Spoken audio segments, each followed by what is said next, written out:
So you've cut 4 pieces of fabric this shape. You can best see it, so I'll get something dark. And you need a 2.5 inch bit of elastic, and this shoelace is about 48 inches long. That's what we need. You take the 2 front pieces and put them right sides together. I've got 2 here, like that. And then you're sewing along the curved edge here. I find it easier to sew from the shallower end going to the spiked end, but it doesn't really make any difference.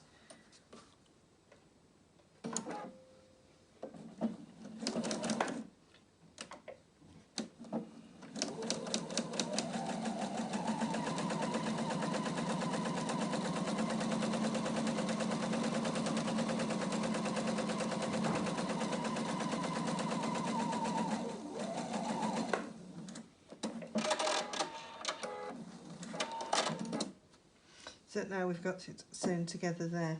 You take your lining and do exactly the same thing, which I've done in advance there.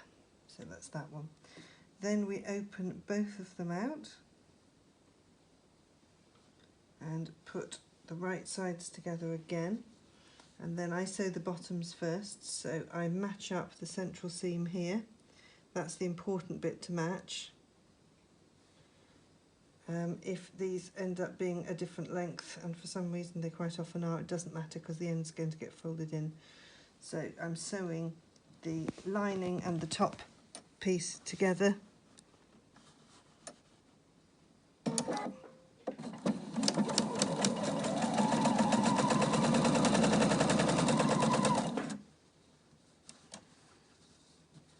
just tacking one of the seams each way.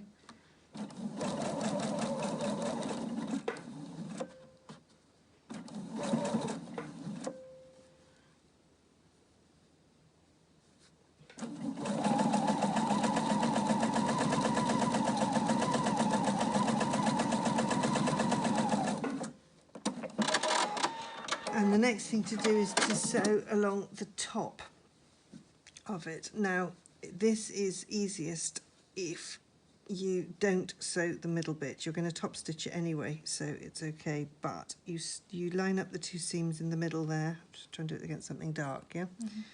And push the seams out of the way, and then sew from the centre to the edge.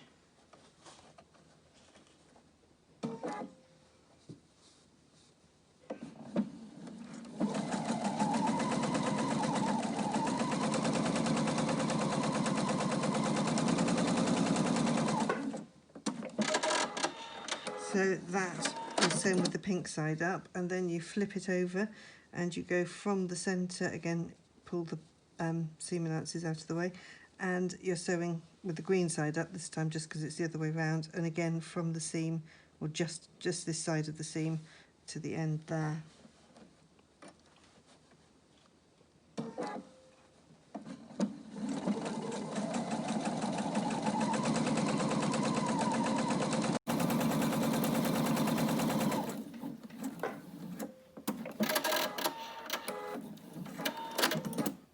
You then take your piece of elastic, and this is where the measurements are quite hard because I've done it with 2 different kinds of elastic and they've had a different amount of stretching.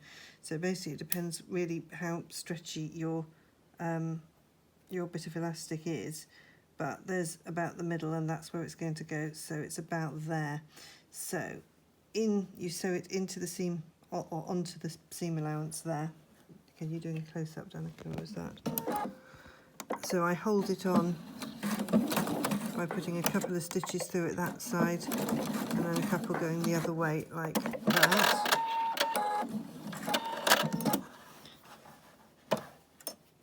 And then about the same distance the other side there. So you end up with a bit of the fabric kind of looped out of the way here while you're sewing it. And a similar sort of thing. A couple of stitches in it. Now I find it easier to leave it with the needle down, turn it round, and then you need to pull so that the elastic is stretched and the material is flat underneath.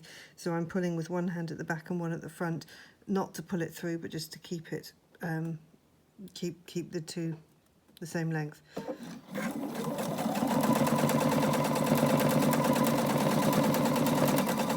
And then you can just stop when you get to the end of the bit of elastic, and I've just done a tiny bit more there in case.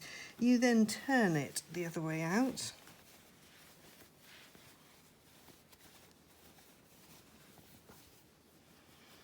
And we are top stitching now. Your aim to, when you top stitch the bottom, is to try and sew through the elastic as well as the layers of material. So I'm just folding it out there like that. So the first bit was fine because there was no elastic in it. Like that. Then I get to the bit that's elastic. So you need to pull it tight and then tuck the rest of the material away underneath like that, and then I'm holding it the other side as well, again to keep the elastic taut while I top stitch through that bit. And then the end bit again is without elastic, so that is easier then to top stitch that end bit.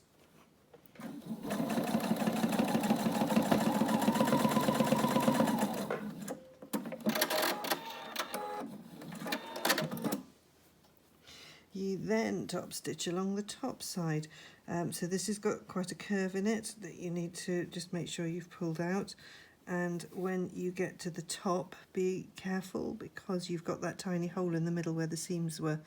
So I sort of pinch it and then tuck the one layer inside the other there so it's flat, and then that gives you just about the best edge to top stitch along.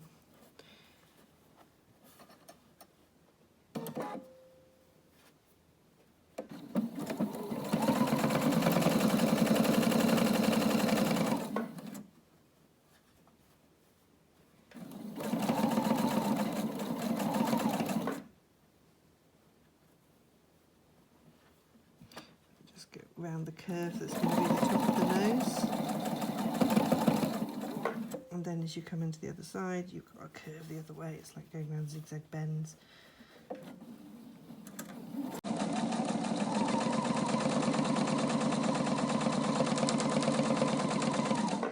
So that's now top stitched on both sides. You then fold over once like that, and you can either sew down it with a straight stitch or with a zigzag if you'd like to. What should we do, Danica? Should we do zigzag? I like zigzag. You like zigzag. Danica tends to do hers with zigzag. I tend to do mine with straight, but it doesn't really matter because it's all going on the inside. So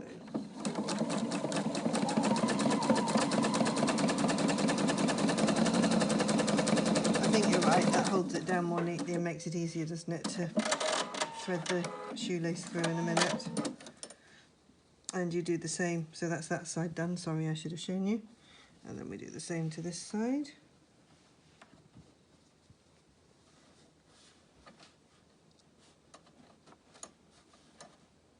This is the fabric that Jenny dropped off today.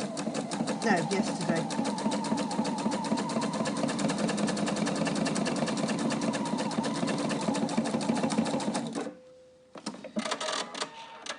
Pink flowery one is, isn't it? Yeah. There we are. So you can see it's taking shape now quite nicely. So you're going to make a channel here. Let's get rid of that one.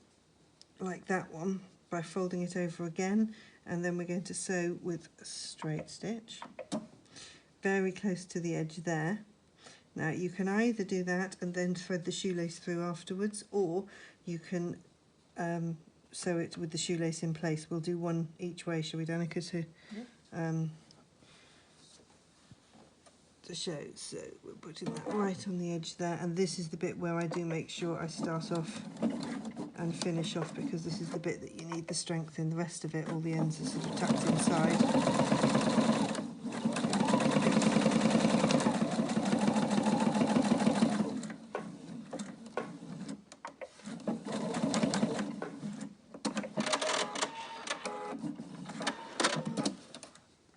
so that's done, and you can thread through. This shoelace is quite handy because it's got the solid bit on already, so you don't need to put any kind of needle or have I gone the right way? It doesn't matter which way I'm going for the first one, does it? There we go, so that's gone through that way.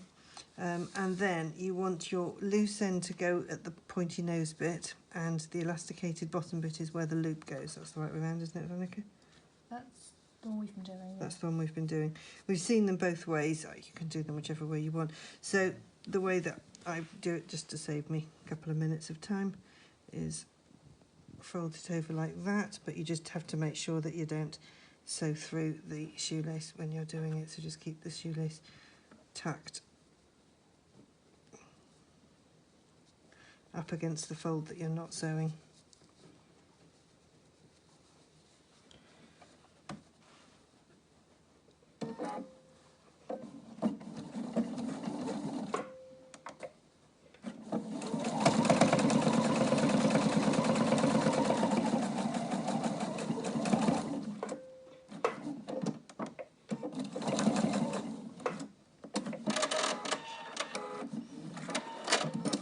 And then, just in case, I always check that I can make the shoelace go through, which it does really well.